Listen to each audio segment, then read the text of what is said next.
Naam, asante sana ndugu zangu kokote ambako mnakuwa mnasikiliza matangazo yetu kutoka Baraka One TV.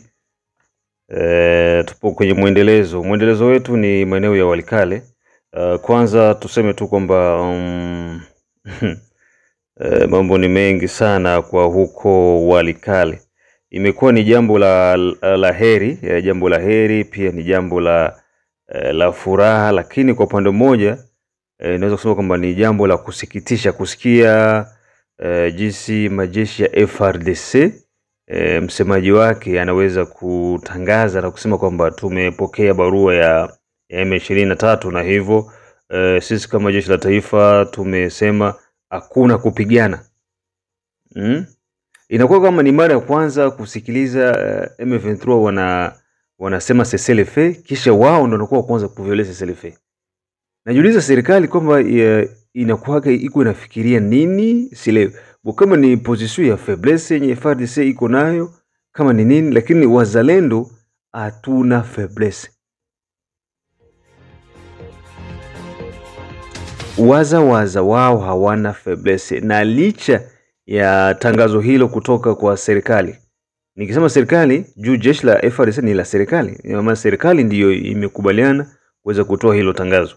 Lakini wazalendo wao bado wataendeleza harakati za kukomboa maeneo yote ambayo magaidi wa M23 wanapatikana. Hilo ni moja ya vitu ambavyo tutavijadili sana. Kuona serikali ya FARDC inakubali, inapokea ombi la M23 na kusema kwamba okay, na sisi tunaitika, hatutapigana. Sasa tutabakia hivi mpaka wakati gani? Ile mazone yote yenye wao wanaokipe zitakuwa ni zone tampo. Uchizo. Na pia serikali ya Rwanda na yenyewe pia kwa upande wake imeonyesha kuridhishwa na kitendo cha M23 kuandika kwamba hawatapigana, wanakubali cessez-le-feu. Sasa hiyo inakuwa iko ni advantage kubwa sana kwa Wanyarwanda, kwa sababu hivyo ndio vitu ambavyo wao walikuwa ni wanataka vifanyike kwa upande wao. So wanafurahia sana hayo matukio.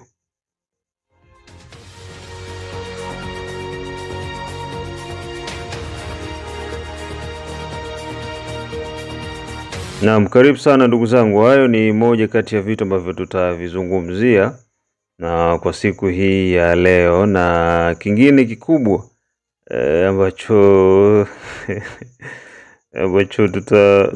hii inatakiwa tuzungumze baadaye. Yeah.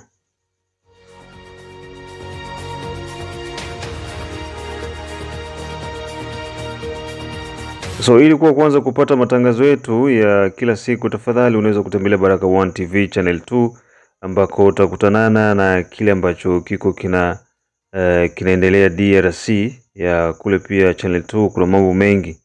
Haya yote masuala ya operation saidia muzalendo yako yanaonekana kule, mambo gisi yako yanafanyika na matukio mengine ambayo yako yanazidi kulindima nchini Jamhuri ya Kidemokrasia ya Kongo. Tembelea tu Baraka One TV channel 2 na utakutana na kila kitu. Na pia operation saidia muzalendo bado iko inaendelea, na hivyo tunataka kuweza kusaidiana wote kwa pamoja. Kama bado hujaungana na sisi, tuungane wote kwa pamoja kwa ajili ya kuweza kuwasaidia wazalendo. Na pia unaweza kujiunga na Baraka One TV membership. Hiyo pia itakusaidia uweze kufikia hatua nzuri ya kuendelea kwa pamoja na Baraka One TV. Ukiachana na hilo, pia tutazungumzia kuhusiana na Walikale ambako zaidi ya RDF 200 ndio ambao wameweza kupoteza maisha na wengine kukamatwa mateka. Wale wachache ambao walisalia ndio hao ambao wameweza kuondoka. So mambo ilikuwa iko ni mazito sana kwa RDF, na ni jambo la kusikitisha kusikia kwamba wanaandika hii barua kwamba wao wanajiondoa. Haiko kwa kutaka kwao. Na tumezungumza hivi mara mingi, sio kwamba wao ndio walitaka kuondoka. Sio kwa kupenda kwao, bali wamelazimishwa waweze kuondoka.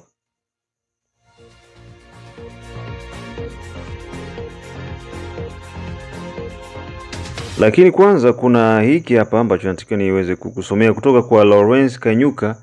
Lawrence Kanyuka ametweet masuala yafuatayo: bien que le mouvement du M23 du 23 mars ait été créé le 6 mai 2012, 16 années se sont écoulées depuis la signature de l'accord de paix entre le Congrès national pour la défense du peuple CNDP et le gouvernement de la République démocratique du Congo RDC le 23 mars 2009, sans que les causes profondes du conflit ne soient véritablement abordées.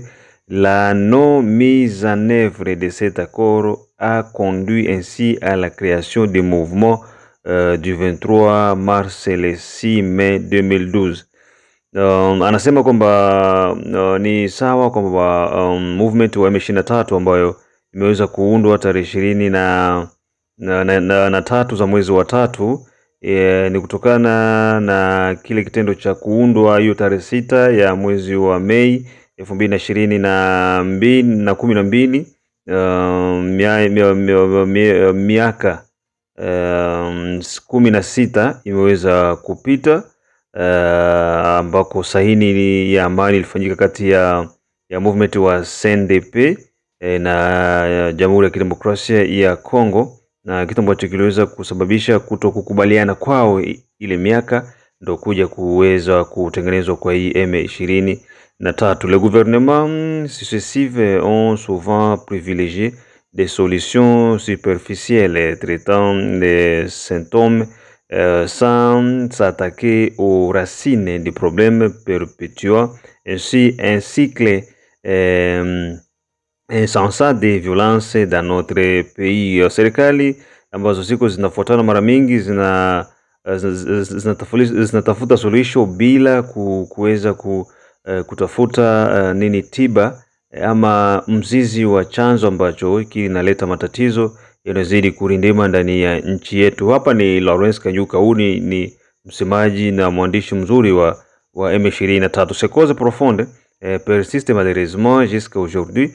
Haya matatizo yanaendelea mpaka leo, et les sanctions, condamnations ainsi que les résolutions prises à l'encontre de notre organisation ne font qu'alimenter les tensions et compromettre les efforts de paix.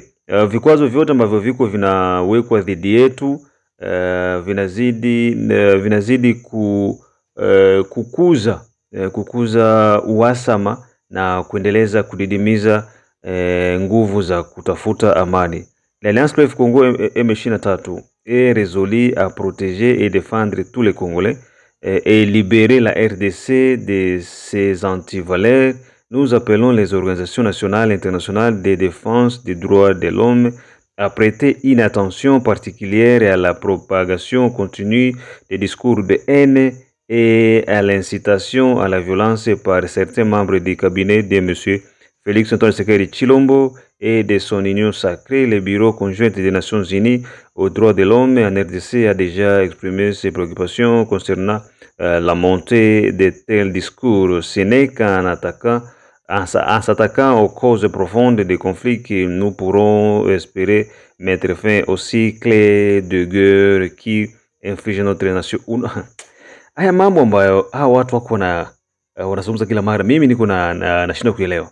Na nashinda kuelewa wakongomani tunakuwa tuko na akili gani? Sawa? Yani mtu akisimama kusema hapa naelewa anazungumzia hivi juu ya hii dossier ya Jean-Pierre Bemba ambayo iko namzungumzia Joseph Kabila kuanza kudetail origine yake, alitokea wapi, ni nani, sio Kongole. Eske ni probleme? Eske ni probleme? Leo hii tuseme kwamba Donald Trump, tunajua kwamba Kamala Harris sio ni Amerikani wa 100%. Iko na madamu zingine zenye zinachanganywa naye, na Amerika wote wanajua vile, na yeye pia anasemaga vile. Isiki kusema vile ni problem. Hii discours de haine, sijui ma discours de haine yenye wanasemaka, hii incitation à la violence, sijui vitu gani. Discours de haine maana yake nini? Yaani kwamba ukizungumzia watu kwamba mtu fulani sio wa huku, alitokaga huku, deja unaingia mu discours de haine. Hiyo yote ni kuishiwa. Na unajua Rwanda biko natafuta mwae yote wanafanya kila ambacho wanaweza kufanya ili kujikongolize. Na hii ni problem. Kila mtu mwenye yuko anatafuta kujikongolize ni shida. Unajitafuta kujitia mkongomani shida. Mimi nimekaa Tanzania miaka ya kutosha. Ushaelewa? Nimekaa Tanzania miaka ya kutosha. Na usione jinsi ninavyoongea Kiswahili hivi cha Kongo ni sababu napenda kuongea Kiswahili cha nyumbani. Lakini kisema kama hapa hivi nikae nitengeneze Kiswahili nichonge vizuri, utaambia ni Mtanzania tu. Wewe huwezi kunifuatisha na Mtanzania yote yule bana. Sasa ndio nitajifanya kuwa Mtanzania? Impossible. Remain kuwa Kongole. Haiwezekani. Lakini wenzetu wako wanaanza kujifanya kwamba kuwa ni Wakongomani, na ukimsema tu kidogo basi diskuru ya chuki. Ukisema kidogo citation no. Hivi vyote ni vitu ambavyo viko na bwana tutia mu distraction juu ya kutaka wao kujikongolize, kujifanya Wakongomani na wakati sio Wakongomani. Papa, kila mtu iko na misingi yake na kila mtu iko na kwao ambako ametokea na kila mtu anajulikana huyu ni wa hapa na huyu ni wa hapa. Mkibembe tunasemaga ibalana bichumba taleli ibolana. Kuhesabiana kwamba woko wa nani? Mimi niko Mfuliru, Mfuliru munani Mutumba, sijui niko nani. Haiko kama tunabagwana, tunataka tujuane. Juu tukijuana kunajua huyu ni mdogo wangu ama huyu ni mkubwa wangu ama hao ni wajomba zangu ama hao ni washangazi zangu. That's it. Na ndio pia nimemtokea Bitakwira. Watu wanaanza kumkritike Bitakwira, Bitakwira ana iko naongea ni ubaguzi. Ubaguzi gani iko pale? Mwache hiyo maneno yenu, twende na hii hapa. Unafaa tu wasemeseme vitu ambavyo kila siku tuko tunaongea. Hakuna ubaguzi, lazima tutambiana. Uko Mnyarwanda, uko Mnyarwanda. Uko Muganda, uko Muganda. Uko Marekani, uko Marekani. Sasa tusikwambie. Naam, tuanze na hii hapa, swala la Walikale. Unaona Walikale kumekuwa kuna changamoto kubwa sana. Changamoto kubwa sana. Ndege za FRDC, ile maeneo ya kiwanja cha ndege kinaitwa Kigoma. Kigoma ni sehemu ambako kuna uwanja wa ndege. Na ule uwanja wa ndege unatumika Musidi Kivu. Sawa, Musidi Kivu. Viwanja vya ndege ambavyo vipo pamoja na Nord Kivu ni viwanja vichache vinaweza kuhesabika. Na cha Walikale nacho pia kinahesabika ndani. Unaona? Nacho pia kinahesabika ndani. Sasa kitendo cha M23 kukamata Walikale ilikuwa ni danger kubwa. Ilikuwa ni danger kubwa kwa troisième zone ya defense. Nafikiri niko nasema hivi mara mingi. Unaona? Ni sawa na tuseme ngambo ya Kinshasa, watu wafike mpaka Kongo Central. Matadi, Matadi. Yeah. Maeneo ya Matadi hivi au tuseme njia za Kikwiti hivi kwenda Bandundu. Voilà, Bandundu hivi na wapita na Kikwiti, ile barabara ina mpaka Kisasa. Sababu pia wakiingia Kisangani. Deja pale kuna ni boni traverse tu ya Fleuve Congo. Deja wanaanza chukua njia za kwenda wapi? Kinshasa. Sasa ile ni hatari kubwa, serikali haiwezi ruhusu ile. No. Haiwezi ruhusu hii hapa. Walishindwa kupita Uvira. Uvira Fizi kwenda Manyema wazunguruke hivi, huku kote ilishindikana. Sasa kushindikana huku wakaanza kutafuta njia za kuingia Walikale waende hivi. Sasa pale walikutana na kipigo kimoja kitakatifu. Kipigo kitakatifu tena cha kutulia kabisa. Ushelewa? Ilikuwa ni vumbi tu kwa aeroport. Ni vumbi. Sokoi zilimwaga, unaambiwa wanajeshi zaidi ya 200. Zaidi ya RDF 200 ndio walipoteza maisha yao pale. Sasa waliingia wangapi? Kama 250, kama 300, kama ngapi? Na wote walishia pale. Kisha baadaye sasa ndio wanakuja kuzungumza seselefe. Unaona hao jamaa? Na mimi nawapenda Wakongomani. Wako na akili sana. Lakini baadhi ya viongozi wetu ndo hawana akili. Walikamatika jana na 19h kwa isharudia kwa mkono. Journée mzima simwambia jana ile banane na masoko ndege zilitoka Kisangani na ranfore kakuya, wale wote bakule Bulambika, ile njia yote Itebero walishuka. Baraia Mtomboki wa kutoka Shabunda walifika, babiana kutoka Kindu walishuka. Na ndugu yako ya Lubutu wale wote wakashuka. Gido na aisha ingizana, njo moto iko kule ilikuwa ya terrible. Munyarwanda nakosa arudilie wapi? Simama baba walifaa debordement ya 10 jours, walitokea ndani ya pori kwenda kutokea njia ya Ntoto, ndio wakatokelea tu pale Ngora pale mara moja. Kuna walikuwa tu 200 kama 250 personnes. Le gros ndio walikuwa nakuya mbarabara kabambi, bali walikuwa massacre na plus de 50 mateka walikamatiwa. Alors walikale ko sous contrôle tena FARDC depuis jana usiku, na saa ya asubuhi ndio wako nafanya ratissage pembeni ya aeroport kule na kuwa poursuivre ndani ya pori, na wengine wiko nawindiwa na umbwa. Saa hii mambo iko grave kutere. Nikwambia hawaizi fanya walikale 2 jours maisha yao mzima. Hata RCD ilikuwa nashindwa kwa kwanza, na ndio ilikuwa très fort Rwanda mzima, na ilikuwa nashuka. Sasa hii hapa kutembea na risasi kukichwa, hapana walikale fasi nyingine ndio wafanye bablagi ya bure. Ushelewa? Kwa nini nasema hivi? Warwanda hakuna siku washaheshimia CCLF. Hapa majuzi hapa na ni wajasogea Goma, si waliweza decrete CCLF? Hatutapigana tena, tunasimamia. Wanaandika CCLF leo na kesho, kumbe deja washajipanga wanalansema maataki. Na sio huko tunakaa sema basi vinaisha vinatulia. Vita haina kulala. Haina kulala. Ni lazima mipango ifanyike kila kukicha. Adui anapanga hiki na wewe unapanga hiki. Adui anaenda hivi na wewe unaenda hivi.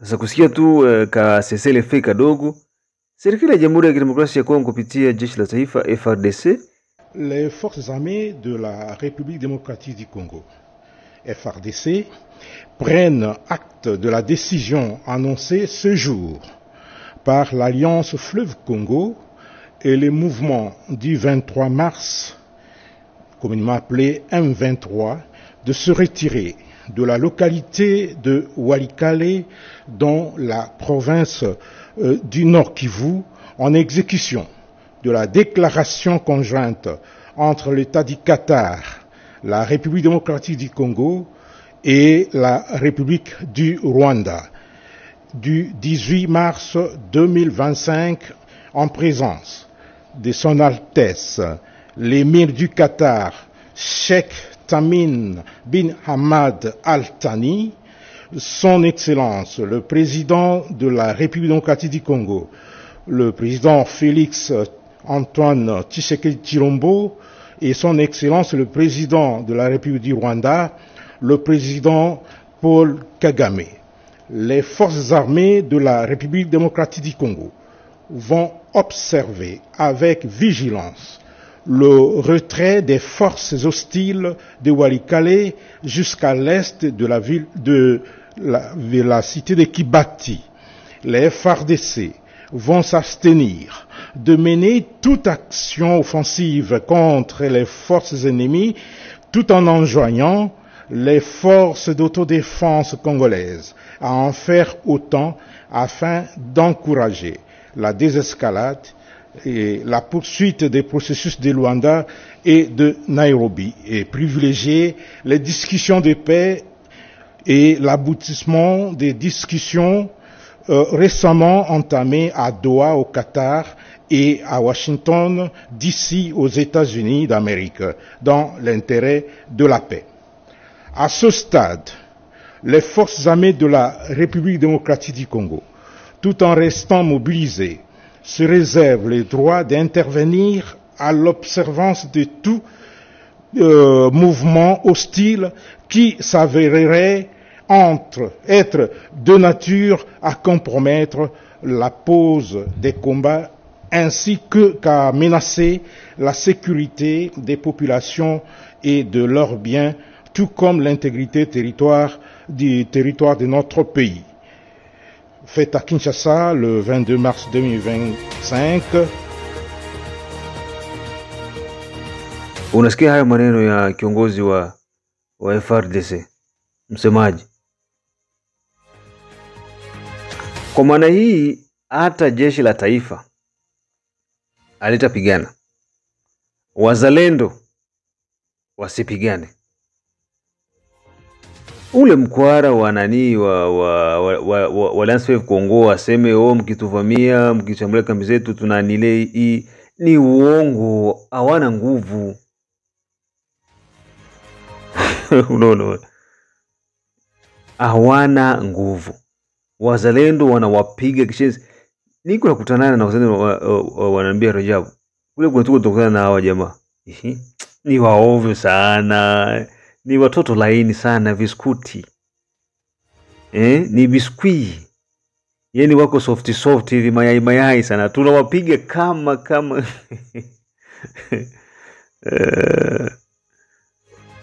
tunawapiga, yani ni kuwachambua kama karanga.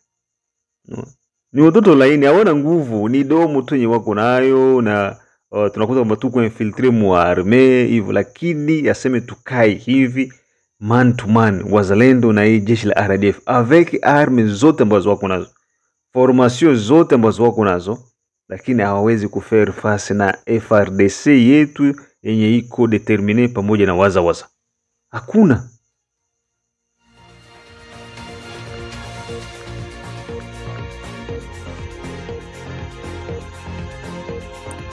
Unaona ndugu zangu, hawawezi kufaire face hata dakika moja.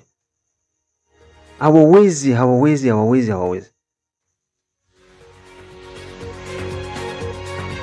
Lakini serikali ya DRC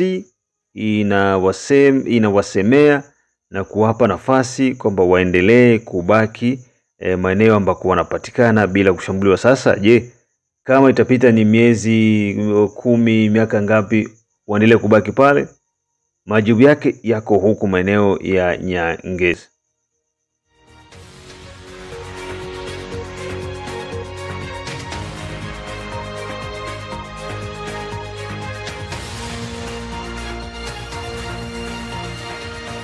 Majibu yake tutapata huku maeneo ya Nyangezi, ambako wazalendo wamefanya kazi kubwa sana. Wamefanya kazi kubwa sana kuwatwanga magaidi wa M23 na maeneo yote ya Nyantende. Sawa. Nyinyi mnaendelea kufanya sasa ile face huko, tunaendelea kukiwasha tu. Lazima tutakiwasha moto. Hakuna kurudi nyuma.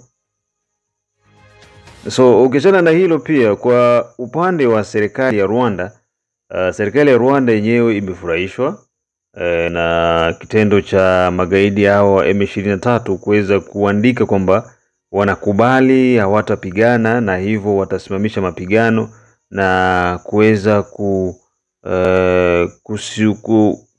kusubiria yale mambo ambayo yanaitwa ni ya mazungumzo ambayo yako yanafanyika kati ya serikali ya Rwanda na serikali ya Jamhuri ya Kidemokrasia ya Kongo. Barua inasema hivi: République du Rwanda, Bureau du porte-parole du gouvernement, le Rwanda salue les progrès en RDC, 23 mars 2025. Ofisi za msemaji wa serikali ya Rwanda, Rwanda inakubali maendeleo ambayo yako yanaendelea, mwendelezo tuseme hivyo, nchini Jamhuri ya Kidemokrasia ya Kongo, ambayo imesainiwa hiyo tarehe 23 za mwezi wa 3 2025. Le Rwanda salue l'annonce du M23 concernant le repositionnement de ses forces à partir de Walikale en appui aux initiatives de paix en cours.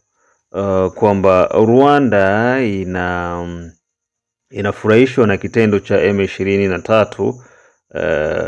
Unaona hapa hivi wanasema M23, hawakusema Alliance Fleuve Congo M23, sababu kwenye ile barua ya AFC bandika AFC bar M23, lakini Rwanda inajua haki tu nini M23, haijui AFC.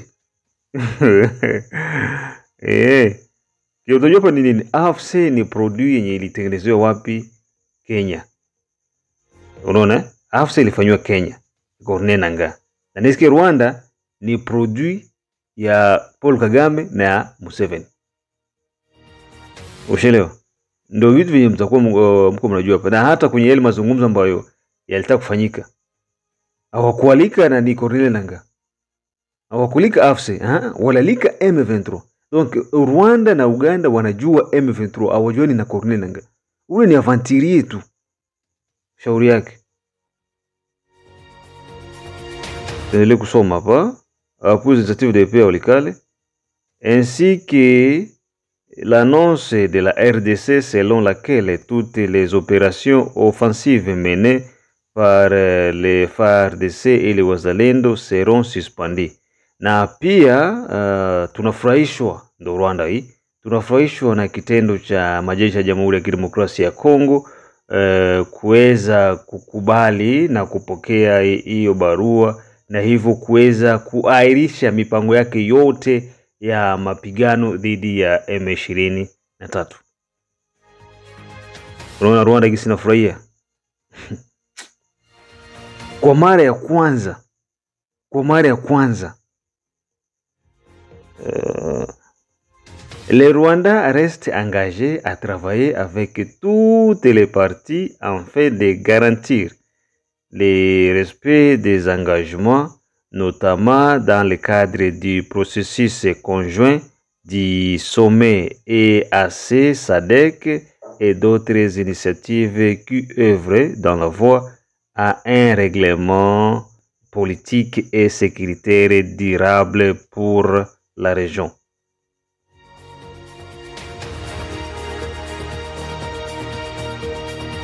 Rwanda iko tayari kufanya kazi na watu wote na sehemu zote kwa ajili ya kuweza kuheshimisha makubaliano kama sasa yale ambayo yako yanafanyika, yale mawili ya East Africa Community pamoja na SADC na makubaliano mengine ambayo pia yako yanakuja kwa lengo la kuweza kutengeneza masuala ya kisiasa na usalama wa kudumu ndani ya ukanda wote huu wa maziwa makuu.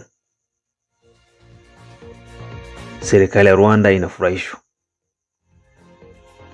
Kitu ambacho mimi kinanipa wasiwasi ni hii hapa kusikia Rwanda unasema kwamba hii hapa ngoja rudilie hapa.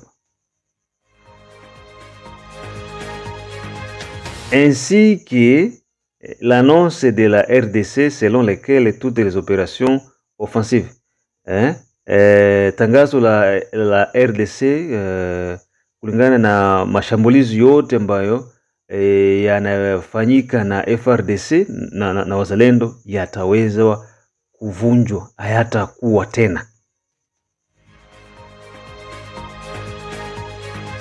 Rwanda inafurahishwa na FARDC kuweza kuacha kushambulia M23 ambayo wao wanaijua bila kujua Alliance Fleuve Congo ya bwana ndugu yetu msaliti Corneille Nangaa. Sasa serikali inaweka wazalendo wapi? So mimi sina mengi ya kukomentea hapa.